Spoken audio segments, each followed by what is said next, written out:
Hey guys, how are y'all doing today? My name is Franchise Fanatic, and welcome back to Star Wars Month. And today I have you guys another Star Wars movie review. Today we're tackling Star Wars Episode 5, The Empire Strikes Back. Now, I did say I was going to do this yesterday on the 15th, I believe. I didn't get a chance to do it because it was basically, it finished around 10 o'clock, and I was freaking beat, so I'm like, I wrote my list, but I'm going to be doing it tomorrow. So today's tomorrow. Today's tomorrow. So it all works out fine, and today is, of course, The Empire Strikes Back. Now, this is widely regarded as the best of the original trilogy, and maybe, to a lot of fans, the best of the entire Skywalker saga. Now, I personally think that The Last Jedi is my favorite, and the Disney Star Wars films are the best made, of course, they're the newest, but, just like A New Hope, it's an amazing film, and it does have some issues, and again, as a Star Wars fan, as a real Star Wars fan, who doesn't hate on everything every chance he gets, I love this movie, it's fantastic. All the Star Wars movies are tied, but this one, as looking as a film, it does have a few issues, but they're very, very minimal. So let's get to it. So, of course, we're going to do the sequel. Let's see here. This is, of course, a great sequel to A New Hope.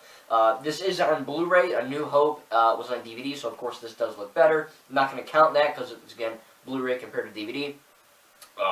But going forward, this, I think that everything that was good in A New Hope, the effects, the comedy, the acting, the writing, the effects, everything, the storytelling, it was all basically amped up, and this is easily one of the best sequels in all of cinema. I love the Lego Movie 2, and I love Age of Ultron, and I love The Hobbit 2, Lord of the Rings 2, all these things, but The Empire Strikes Back is one of the, when Attack of the Clones failed to be a good sequel, and it's a good movie, but it has a lot of flaws. This movie is a good sequel with barely any flaws. And that really has to do with a part by George Lucas, the man who created Star Wars, who also destroyed Star Wars in a sense.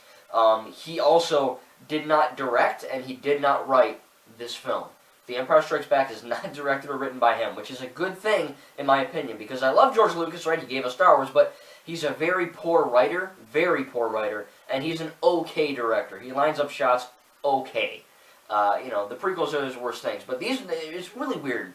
George Lucas must have gotten really lazy, I don't know, because the original trilogy, 4, 5, and 6, are freaking amazing. And then you watch 1, 2, 3, and they're still great films, but they have so many issues when, like the acting and the writing and the effects and all this stuff is worse in the prequels than it is in the original trilogy. And I don't know, again, it's probably laziness, I don't know what it is. Not to say they're bad movies, but it is apparent. But again, he did not write and he did not direct this film, which is a good thing, because the writing and directing is great, which I'll get into in a minute. So we'll go to the acting first. I think, like I said, the acting in the original trilogy is miles better than the prequels, which is strange because they're newer, but is what it is. This movie has excellent acting. There's only 1 or 2 scenes where I cringed, but Harrison Ford, if you saw my New Hope review, they're all really good, actors. There's really nothing wrong with them. I love every single actor in this. Not every single one does a great job. Mark Hamill is the only character where I thought was maybe a little corny and cheesy. Now, in The Last Jedi, Luke is probably the best actor in the whole freaking film. But in this movie, he doesn't sell me on a few things, which I'll get into right now. One of them is in the very beginning of the film, when Luke gets attacked by a Wampa, and he gets like a scar across his face, and Han Solo gets him, rides a tauntaun on Hoth, and he, sticks he uses his lightsaber, and he sticks, Luke's head in the tauntaun's guts. And I don't know why this is rated PG, because I didn't have PG-13 really, but Star Wars is not for kids, and that's a prime example. I know everyone saw it when they were kids, but it's really not meant for kids. I think we can all agree on that. But going forward, he sticks his head in some guts, and you see the oozing, all that, and Luke's, of course, unconscious, and he just sees the Force ghost of Old Man Ben or Obi-Wan Kenobi. He's like, "Oh, Luke, hold on," blah, that type of shit. And Luke's like, Ben, and I'm like, oh god, this is so bad, and I get what they were trying to do, and it's not the writing, and it's not the directing, it's Mark Hamill's acting. There's certain things when you have, I'll get to a sec, but there are certain lines that are good, like the sand line in episode 2, I don't like sand, it's coarse, rough, irritating, it's everywhere, that's a great line. People take it out of context and make it bad. Hayden's acting is horseshit during that scene, it's really bad, it's poop. Bantha fodder, poodoo. The line is good though. So again, you can have good acting and then you can have good writing, but you have one thing that's out of place and it wrecks the whole scene. The other thing is, of course, when we find out that Luke finds out that, you know, Darth Vader is Anakin Skywalker, and it's his dad, and he goes, Luke, no, I am your father. And he goes, no, that's impossible. That's good. Great. And then he follows up by going, no, for like an hour and a half, and I'm like, I literally cringed in my chair. I'm like, this is crap. I mean, it's really bad. And, you know, I mean, his bunny teeth are showing and everything. It's just bad. It's like, ugh. It was bad. That was really the only bad acting in the entire movie. Just when he's like, Ben, in Hoth, and then he screams, no, for, you know, an hour. And I get it. You know, he's pretty pissed, and he doesn't want to believe it. And when this came out in the theaters, you know, because, of course, 4, 5, and 6 came out first. So, you know, I'm watching 1 through 8. So, you know, I already know that Anakin is Darth Vader and Anakin is Luke's father. So, to me, it's not a big shocker. But for the people that saw Empire Strikes Back, Episode 5, for the first time in theaters, this was like the biggest spoiler in the world, you know? This was like the end of Infinity War, or Snoke's death, or anything. This was the biggie. And like I said, now it doesn't really have that much of a emotional weight. But again, I know what Luke was going through, and I know what they were trying to do, but his just, no, it doesn't work.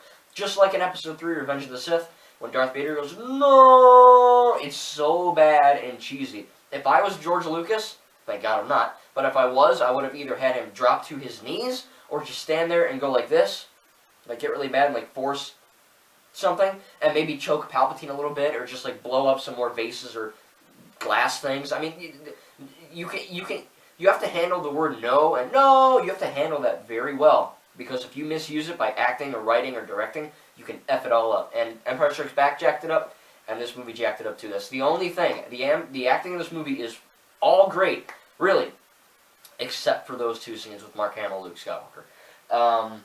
Writing, all good. I don't think there's really any lines that were that cheesy. Of course, the Yoda lines are great. First time seeing Yoda, it's really not, but, you know, the second one, at least it was. But it really, you know, the acting, excuse me, the writing, everything is fine. There's not one cringy line that I found in this movie. Of course, you know, no, that technically isn't bad writing, it's just bad acting. So, honestly, I have no complaints with the writing in this film, of course, because it probably wasn't written by George Lucas. But yeah, it's great. It's easily the best writing out of the entire original trilogy. Directing, again, great. It was not directed by George Lucas, so there's no really weird off-tilted or off-camera or off-frame things. It all looks great. You know, the camera does... I found out that in A New Hope, if you saw that review, a few scenes ended too abruptly when they should have lasted longer, or vice versa. This movie, you know, Irvin something, whatever, he does it in a... I can't freaking know his name. He does it in a good way where you look at it and you're like, oh, you know, that they zoom in on Leia for like 3-4 seconds, and it's great, because then you're looking at that, you know. The problem with George Lucas is that he treats the audience like we're idiots. He goes, okay, for this one, you have to, you know, pretend that something's happening, and you have to say no. It's like, no, you don't need to say no, or you don't need to say, I truly, deeply love you, for us to figure out that they love each other. The reason why Han and Leia's dynamic and relationship works in the original trilogy, and in The Force Awakens, is that it's relatable and it's realistic. The moment you see Han and Leia, they instantly love each other. It's, boom, they love each other. Much like Anakin and Padme. However, because they're bickering, and because he's like, oh, I'm sorry, your worshipfulness, and, you know, all this stuff, and they're constantly bickering, and it really sells the fact that they love each other, and they're not outright saying, I love you, until they do, and he says, I love you, I know. Another great line. I do think that, like I said, the prequels, George Lucas, for some reason, like I said, he thinks we're all morons. George is like, you have to, okay, here's the thing. George, if you're watching this, you never will, but if you ever do, you can't pretend that we're morons. You can't, you know, when Padme goes, I truly deeply love you, that's not only a terrible line, but we can tell. And even in Episode 3, when Padme's like, Anakin, you're tearing me apart. I'm going down a path, you know, you're going down a path I cannot follow. We know that. By your acting, and by your crying, and by your facial expression. We don't need you to, you know, we're not in kindergarten. We don't need you to word out everything. And that's one of the best things about this original trilogy, especially Empire, is that it doesn't treat the audience like morons. It, you know, we don't need Leia to tell Han, I'm mad at you, or I'm worried, Han, like an idiot. You know, just the camera zooming in really slowly and having these longer takes really do, you know, it helps the fact. So again, directing this movie was amazing. Not just because it wasn't by George, but it just, the guy did a good job. Let's see here. Editing. Great stuff. However, this is another one of my tiny negatives. Of course, you know, the space battles and the CGI, it's all great. You know, for the time, it still pretty much holds up today. There are a few shots, especially on Hoth, where you have the assault walkers, the AT-ATs, and you have the Tauntauns on Hoth, and you have all these things. That's what doesn't work. And it's because CGI wasn't very apparent, and that's why the prequels have so much CGI. It's like George puked out CGI for the prequels, which is a good and bad thing. Watch my prequel reviews. However, with this movie, especially The Empire Strikes Back, Episode 5, it really is a, you know, it's hard to explain because essentially you didn't really have CGI as I told you, so they have to improvise and do different things. And one of those things they did was, of course, stop motion. So if you know, like the, you know, Wallace and Gromit or Laika, you know, Kubo, and that other one with whatever the hell his name was, Hugh Jackman and Zach Galifianakis, the Bigfoot guy. That was a good movie though. I can't remember the name of it. But those are all stop motion. You know what stop motion is, right? You know how the Lego movies, Lego Movie, Batman, Ninjago, Lego Movie 2. The Lego movies aren't actually stop motion. It's all CG, but it's meant to look stop motion. So essentially, imagine you're taking a minifigure, right? And you're moving his hand, and then you stop, and then you take a picture. And then you move its leg, picture. Head, picture. It's very, very drawn out, and it's very, very hard to do. And to that, I give George Lucas and Lucasfilm complete credit over that, because it doesn't look bad at all. When the Tauntaun falls over on Hoth, or when an Assault Walker walks, or when, toward the end of the movie, when Luke is facing Vader on Bespin and the door closes, it's all stop motion, and it all looks really damn good. However, the only issue is that you can tell it's stop motion. And I know for when it came out, this was probably the most revolutionary stuff in the whole freaking world. But as you're watching it today, again, it's not bad, but it is apparent where you can go, okay, that's not real. And whenever, I don't care how old a movie is, if you're watching a movie and the acting's bad, the writing's bad, the visual effects are bad, in this case not bad but noticeable, it takes you out, and that is a small negative. So again, am I saying the stop motion in this movie is bad? No. Props to ILM, props to everyone who had a helping hand in this. However, it is apparent that it is stop motion, and that is what kind of destroys the disbelief right there that you're actually in the Star Wars world. But again, not bad. Let's see. Sound, of course, is better than 4. The lightsaber noises, the blaster noises, everything's better. Going back to the editing for a minute in A New Hope, whenever they ignited a lightsaber, it would skip a frame and it would look really weird. This time they perfected it, and they actually don't skip any frames, so it looks better. But again, sound, like I said, sound is great. Everything's awesome, especially on a Blu-ray. You know, my sound bar, it sounds effing brilliant. Music, great. That's all I'm gonna say. John Williams, you freaking did it again, man. And I love the music. Every Star Wars movie has great music. That's just, you can't. It's a fact. You know, that is a fact. New characters, all great. Lando Calrissian, of course. When you watch it in my order, Lando's already in Solo, so it makes sense.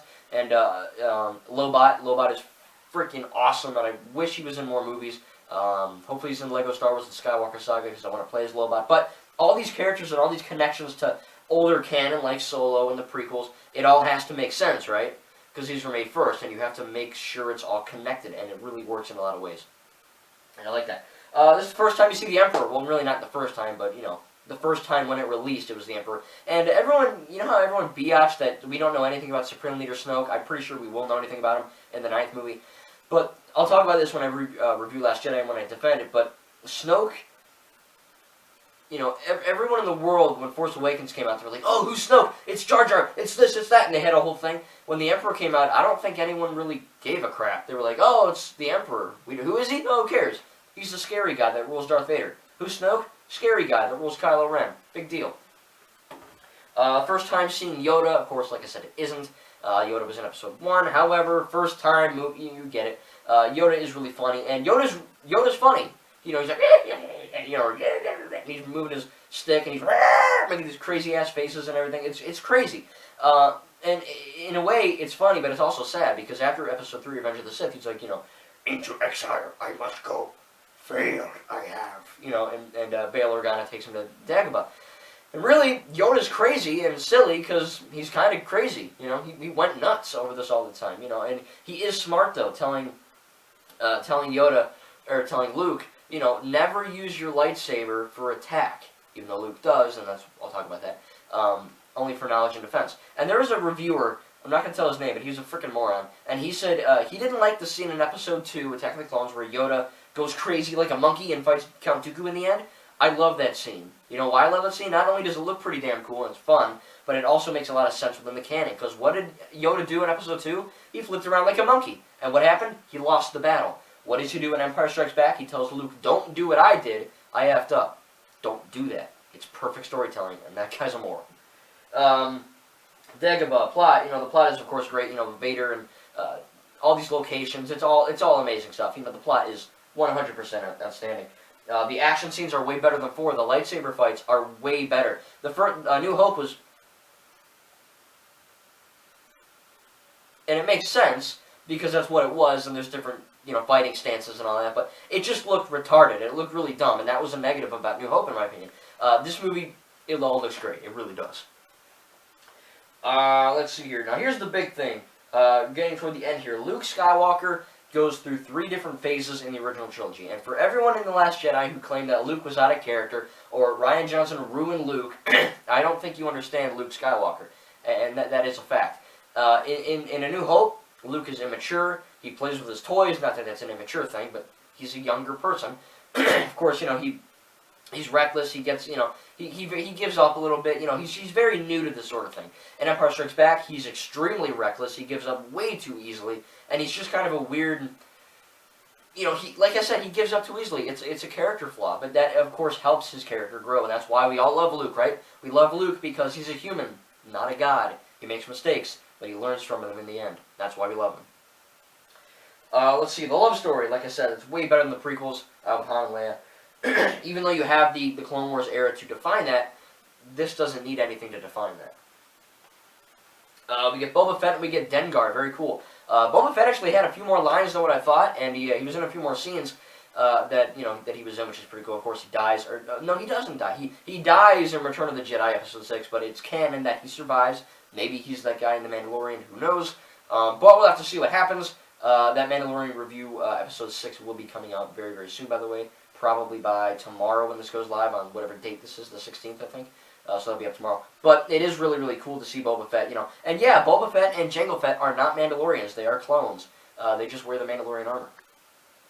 Of course, the big Luke, no, I am your father. Like I said, that rocked everyone's goddamn world when that came out. It just effed everyone's poop up, you know. It was like, oh my god, Darth Vader's Luke's dad, what? You know? And now when you watch 1, 2, 3, 4, you know that Obi-Wan was lying to him in A New Hope, and it all makes sense. And the great thing about that is, yeah, Luke's no kind of ruined the scene, but it works if you watch 5 first, and it works if you watch it in the correct order, you know, 1 through 9. It really is a cool scene. And of course, the Force Ghost of Ben Kenobi. This is the first time we see really a Force Ghost, and that actually happened. Again, it really isn't. But if you're watching it 4, 5, 6 first, it is. But it's really cool, like I said, to see all these different things in here line up with the original trilogy, with the prequels and all that, and have it all still connect. So anyway, I love The Empire Strikes Back. This is easily my favorite out of the original trilogy. I love the acting. I love the writing, for the most part, with the acting. I love the sound design. I love the action scenes. I love the locations, the characters. Everything is so memorable in every Star Wars movie, but this movie is really memorable. And people are not wrong to say that it's one of the best Star Wars movies. It's not my favorite, but it's one of my favorite for sure. I mean, like I said, all my Star Wars movies, all of them are kind of tied to me. But as a normal film, besides Luke's acting in 2 scenes, and besides a little bit of stop motion looking very noticeable and kind of out of place, it's really a good movie. And again, these 2 things, I think that was it, right? Just 2 things.